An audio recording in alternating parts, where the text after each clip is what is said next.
ॿ महीना बेदर्दी सां क़त्ल थियल चौकीदार अब्दुर्रहमान काका जे कातिलनि जी गिरफ़्तारी लाइ न्यू सईदाबाद शहर में पाकिस्तान पीपल्स पार्टी शहीद भुट्टो तरफ़ां काका हाउस खां स्टेशन चौक ताईं एहतिजाजी रैली कढी मुज़ाहिरो कयो वियो। न्यू सईदाबाद पुलिस ख़िलाफ़ सख़्त नारेबाज़ी कई वई। हिन मौक़े ते पेपे शहीद भुट्टो ज़िले मटियाई जे सदर कामरेड गुलशेर काका, जाम शहज़ाद समूह ऐं मक़तूल अब्दुर्रहमान काका जे वारसनि अब्दुल क़यूम काका, अब्दुल रज़ाक काका, गुलाम हुसैन काका, रियाज़ अहमद काका, मंज़ूर अहमद काका ऐं ॿियनि मीडिया सां ॻाल्हाईंदे चयो त 2 महीना अॻु न्यू सईदाबाद वेझो मेहरान हाईवे ते समीउल्लाह जमाली जे पेट्रोल पंप ते चौकीदारी कंदड़ अब्दुर्रहमान काके खे राति जे वक़्तु नामालूम हथियार बेदर्दी सां क़त्ल कयो हो। वाक़े जी FIR दाख़िल हुअण बावजूदि न्यू सईदाबाद पुलिस हिन महिल ताईं कख वञी बीणो नाहे कयो। हिननि chief justice Sindh high court, IG Sindh police, DIG Hyderabad खां मुतालबो कयो त क़त्ल में मुलविस जवाबदारनि खे गिरफ़्तार करे सख़्त सज़ा ॾिनी वञे ऐं मक़तूल जे वारसनि सां इंसाफ़ कयो वञे। ॿी सूरत में DIG हैदराबाद जे ऑफिस अॻियां एहतिजाजी मुज़ाहिरो कयो वेंदो। असां हिकु भेरो ॿीहर ॿुधाईंदा हलूं त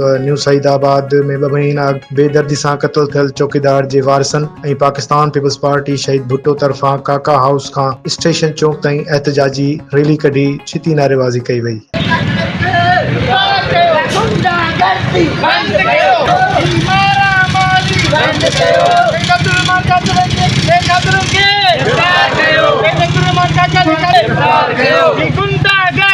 दहशतगर्दी बंद कयो, दहशतगर्दी बंद कयो, गुंडागर्दी बंद कयो, शहीद अब्दुर्रहमान काका जे कातिलनि खे गिरफ़्तार कयो, शहीद जे खून सां इंसाफ़ कयो, शहीद जे खून सां इंसाफ़ कयो, शहीद जे खून सां इंसाफ़ कयो, शहीद जे खून सां इंसाफ़ कयो।